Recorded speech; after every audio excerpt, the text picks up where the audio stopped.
waxaan rabaa inaan ugu hormariyo hadalkayga xaaladda dalka gaar ahaan dhinaca abaaraha iyo duruufaha adag oo runtii taabanaya bulshada Soomaaliyeed meel ay joogaanba una baahan in gurmad degdeg ah lala gaaro. waxaad la socotiin abaari inay saameeyeen dad badan oo Soomaali ah noloshoodii biyo la'aanta baad la'aanta intaba. marka waxaan rabnaa inaan ugu baaqno dadka Soomaaliyeed meel ay joogaan marka hore in Ilaahay subxaanahu wa tacaala sida laga bartay maadaama dad muslimiin ah la isku daro toobadkeen iyo alla bari iyo salaada loo dukado roob doonka la yiraahdo. waxaan baranay in sida badan bani aadamka loo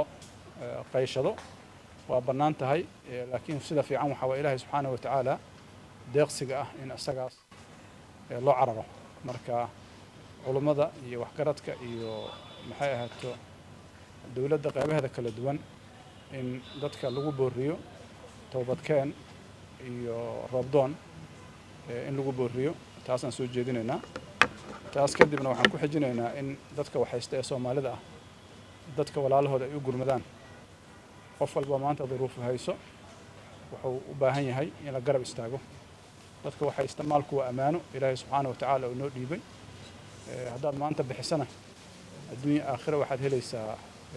kaalmada Ilaahay maanta ayaa kuu soo socota. marka dhammaanteen waxaan isu dardaarmaynaa in arrintaas loo istaago. taas waxaan rabaa inaan ku xajiyo qodobka baaqa ama gogasha maxay ahaato xukuumadda ay fidisay oo aad la socoteen ujeeddadu inay tahay marxaladda kala guurka sidii looga gudbi lahaa in laga wada hadlo oo heshiis laga gaaro. madasha ama golaha mustaqbalka waxay aad iyo aad u falanqeeyeen baahida loo qabo marxaladdan in la helo oo keeni kana in doorasho raalli la isaga yahay wanaagsan dadka Soomaaliyeed maxaan ku idhaahdaa rabitaankooda iyo dowladooda xaqiiji karta in la helo isla markaasna laga baaqsado waqti kororsi iyo waxaan ku idhaahdaa jiitan hay'adaha dastuuriga ah. sida ogtihiin bilo kooban ayaa ka dhiman waqtiga dowladda. taasna waxay waajib ka dhigaysaa in go'aan laga gaaro laga wada tashado hanaanka doorashooyinka 2026 si loo helo jawi degan oo xasilooni leh oo keeni kara in dowladnimadu ay hore u sii socoto.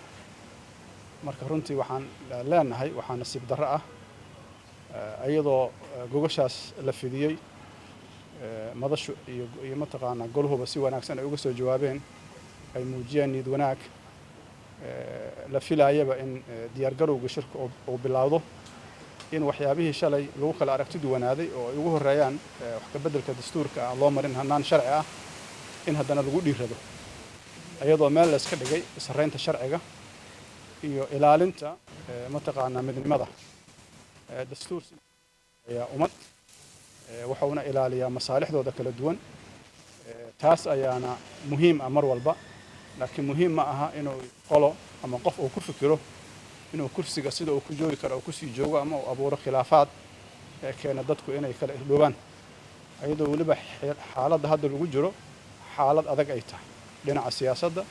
arrimaha dibadda arrimaha bulshada ama nolosha iyo dhaqaalaha ay adag tahay. dadka Soomaalida maanta waxay waajahayaan duruufo aad u adag oo taabanaya jiritaankooda midnimadooda. marka waxay u baahan yihiin dadaal ka badan kii hore dabacsanaantii hore ka badan oo keentay inay awooddooda midaayaan si ay wax uga dhihi karaan awood ugu yeelan karaan inay ilaaliyaan jiritaankooda. maanta waxaa la socotiin loolanka ka jira geeska Afrika meesha aan degannahay. loolankaas in mataqaanaa dadka Soomaaliyeed ka soo gudbaan waxay u baahan yihiin midnimo. midnimadana cidda la rabo inay hogaamiso waa dowladda. marka runtii waa nasiib darro aan u aragnaa maanta waxa baarlamaanka ka dhacay in lagu mashquulo baarlamaanka oo waqtigiisa dhamaaday inuu ku mashquulo wax ka bedel dastuurka dalka heshiiska lagu ahaa hore u soo socday prioritiska maanta u yeela dalka laga leexdo ee la abuuro khilaafaad iyo maanta wax meesha ka dhacay runtii aad iyo aadan u aragnaa inay yihiin nasiib darro. marka waxaan rajaynaynaa madaxda dalka inay ka leexdaan ka joogaan arrimahaas u istaagaan waxyaabaha oo ay ugu horeeyaan doorashooyinka intaas markii aan ka gudbo waxaan rabaa wax yar inaan mataqaanaa wax ka sheego dastuur sidiisaba muxuu macno ku sameeyaa ummadda Soomaalida maanta maxaa muhiim u ah ummadda Soomaaliya maanta waxaa muhiim u ah midnimadaasuna waa wax Ilaahay subxaanahu wa ta'aala u dhaliyay wax oo dastuurkeena ma aha Ilaahay Soomaaliya naga dhigay muslim naga dhigay meeshaanu nagu beeray aynagoon dastuur iyo heshiis iyo waxaan leenahay la arkin midnimadaas marka waxay ka weyn tahay wax hadda noo yaal oo dastuurka aan ka shaqaynayno ayay ka weyn tahay marka midnimadaas in la ilaaliyo waa waajib saaran madaxda waa waajib qof walba saaran marka waxaad la socoteen walaalaheena mataqaana gobolada waqooyi mudaba tabashay qabeen wada hadalla ayaa socday wada hadalladaasu meelay soo gaareen laakiin marxaladda hadda la joogo khaladaadka mataqaana dawladda hadda joogto darteeda waxaa dhacay runtii waxyaabo aan la filaynin meesha Soomaalidu hadda ixtiraafka ay ka raadiyeen iyo ay ka raadiyeen meel la filayo ma ah runtii uguma cudur daarayno oo intaad midnimo ka carab inaa meeshaas aadist wax la aqbali kara ma ah laakiin haddana dawladda hadda joogto iyo nidaamka hadda jira eedo ku leeyahay waxa waaye inuusan ilaalin waxyaabihii soo dhaweey lahay inuusan ka shaqeynin waxyaabihii soo dhaweey mataqaana soo dhaweey lahay midnimada oo bilcagsi oo ka shaqeynayay inay sii fogaadaan waxaa ka mid ah sidaan horeba u sheegnay mataqaana dhoofinta xoolaha oo dhib badan lagala kulmay waxaa ka mid ah fiisooyinka lagu soo rogay dadka ka yimaada dibadda iyo waxyaabo badan oo kale oo kulligooda keena inay sii fogaadaan walaalaheen marka arrintaas waxaan leenahay arrin sax ma aha dawladdu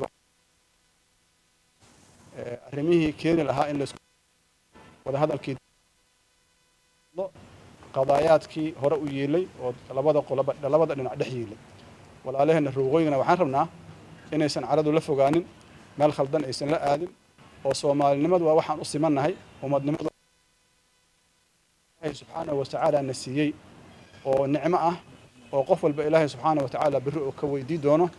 marka inaysan birrito meelaysan ka soo celi karin ummadda inaan la geenin ayaan ayagan ugu baaqaynaa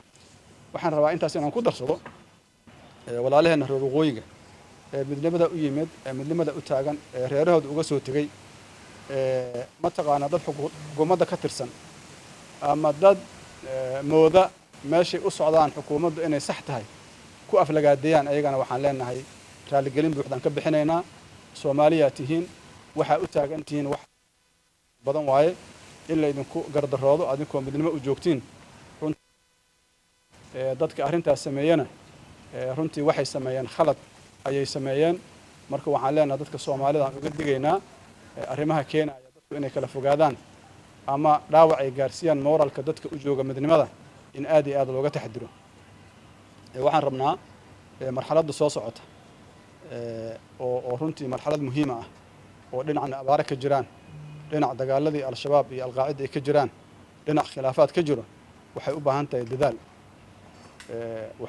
dadaal ka badan dadaaladii hore dadka Soomaaliyeed waxaan rabnaa inay runtii u diyaar garoobaan in marxaladdan lagu gudbo sila midnimo iyo wadajir waxaan rabaa inaan bogaadiyo ciidamada qalabka sida dhammaantood howlgallada ay ku jiraan inta dhimatan Allahu naxariisto inta dhaawacana Allah caafiyo runtii waxaan u aragnaa inay geesiyaal sharaf iyo qiimo badan yihiin ay guteen waajibaadkoodii iyagoo ku jira duruufo siyaasi ah duruufo mataqaana dhaqaale oo taabanaya ku jira inay haddana muujiyeen in ay gudanayaan waajibaadkii qaranka ay u dhaarteen marka aad iyo aad u mahadsantiin